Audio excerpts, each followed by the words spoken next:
speaking of masaya, Karla, maganda pag-usapan natin kung ano nga ba ang happiness. Ikaw ba, Karla? Natanong mo na ba yung sarili mo before kung masaya ka ba talaga?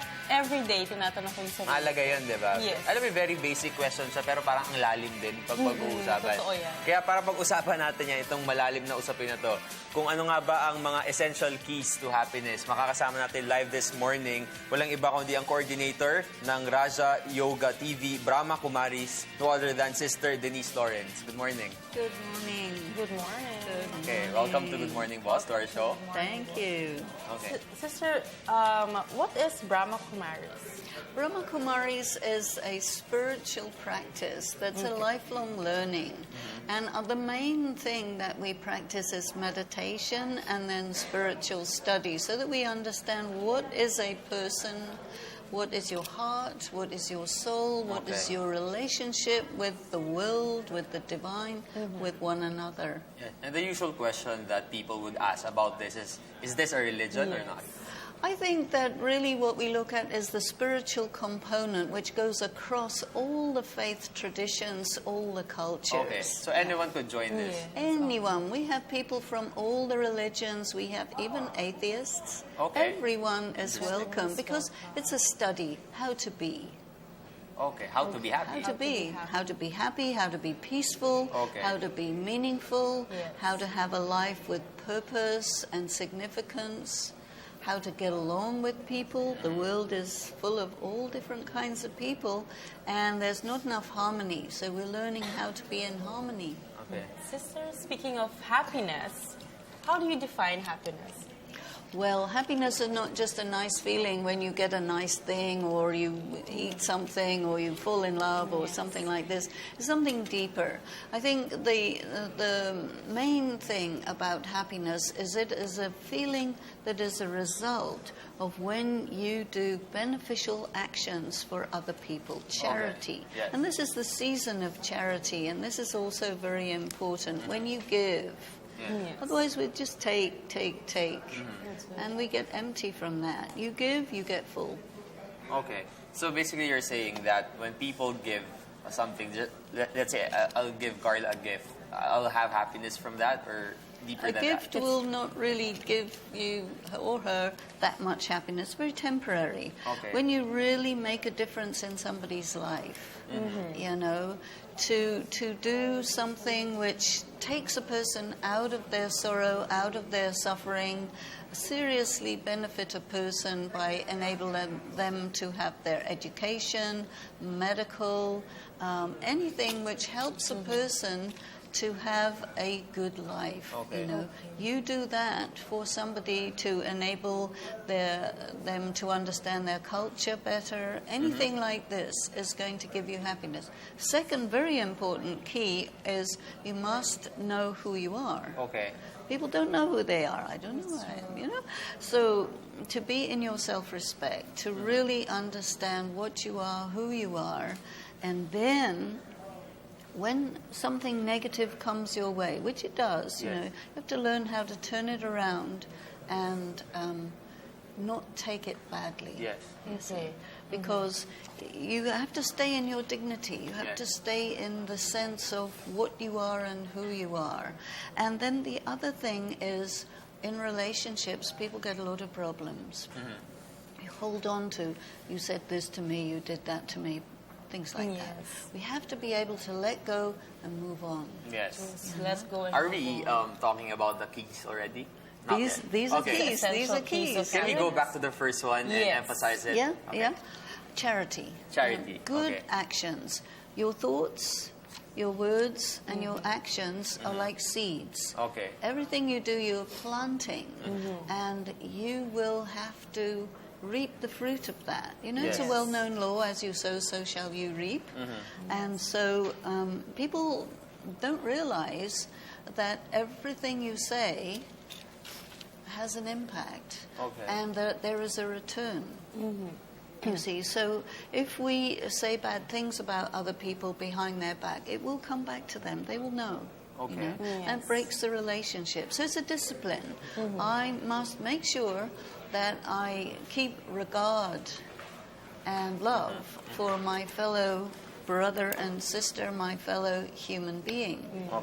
I have to be careful what I say, to be careful what I think, because you can't take it back. You say, oh, I'm terribly sorry, but it's too late. you Yeah. know. Yes. So disciplining the self, and for that, we practice meditation. This is really our main thing. To reflect meditation. everything, right?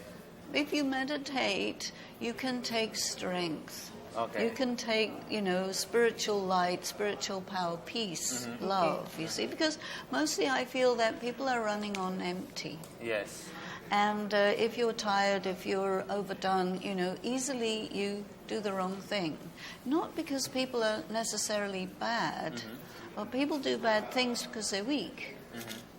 So meditation helps to strengthen a person so that you're actually in your power, in your self-respect. And then when you're acting, your actions are really true to you and true to your self-dignity. Yes. And it means that you're creating your future, Okay. you see. Because your future is the fruits of the seeds you plant in the present moment. Through charity. Through right? charity. All right. So that's the first one, Karla. Yes. Okay, so sister, you help or you teach meditation to people or to find their true happiness. Yes. Is that right? That's right. And I heard you also have projects with PNP and with the victims of We do. Tacloban. Actually, tomorrow we're going to be meeting with a large group of the superintendents and senior superintendents of the PNP. We've been invited by General Noel Baraceros to conduct the courses on self-management leadership.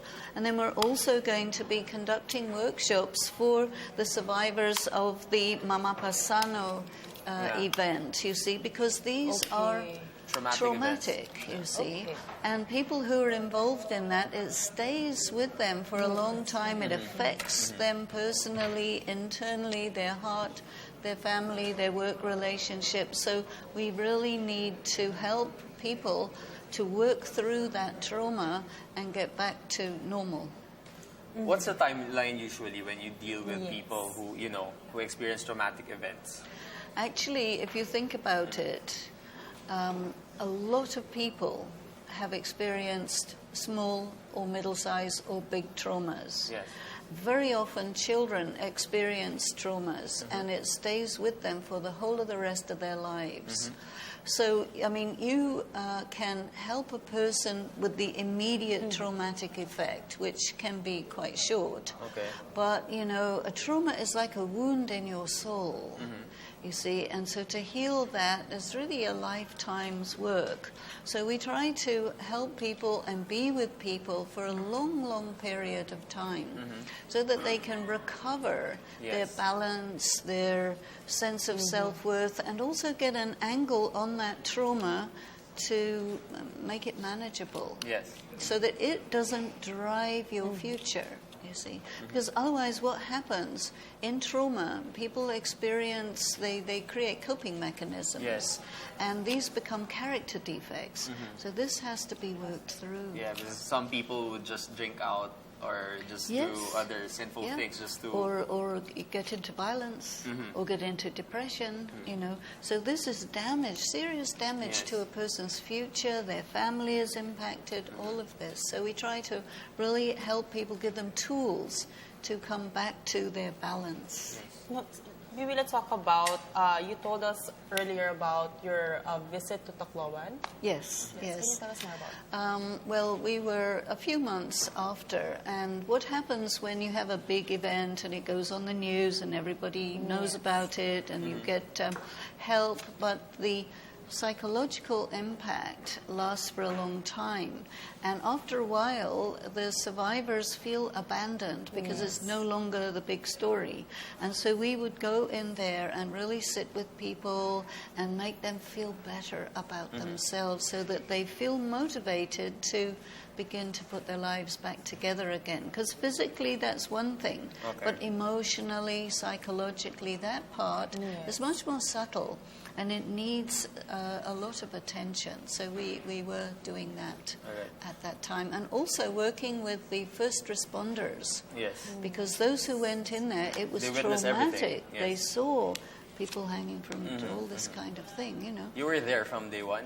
Not from day one. Nobody was there from day Well, one. yeah, The of course. first people came on about the 4th or 5th day, and it was impossible to do Yes, anything. yes. All the roads were blocked. Everything was a terrible mess, and there were a lot of dead people. Yeah? Yes. Okay, so we talked about Mama Sapano and Tacloban. Now let's go to another context that everyone maybe could relate, especially in the workplace. Everyone works, go to work every day. Why is happiness important in a workplace? I think you spend possibly more time at work than you do at home. Yeah, Yeah. minimum You know? of 8 hours maybe. At least, and then getting there and coming back, That's you right. know, so you have to The traffic, take care of yeah. yourself. Traffic is a big deal.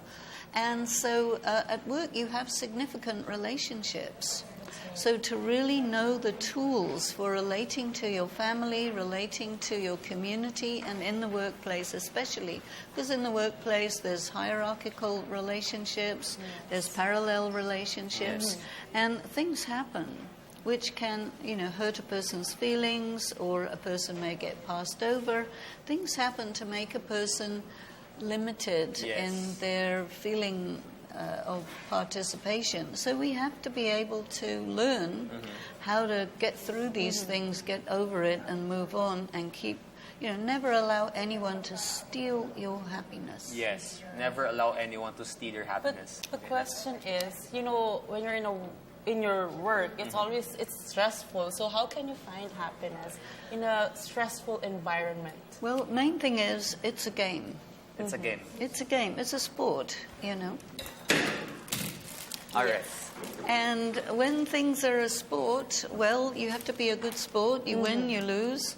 And also you need to know how to throw the ball back. So Okay. we have to rapidly turn things around, and also meditation. If you know how to How do resource you yourself, meditate? you know, it's very simple. Yes. First of all, you turn your attention within. You know the center of the forehead? That's the seat of the soul. So you Here. just have You to close turn your yourself eyes. to you. Don't have to close your eyes. You can meditate anywhere, anytime. Turn within, connect with your inner being, and then send your thoughts above Okay.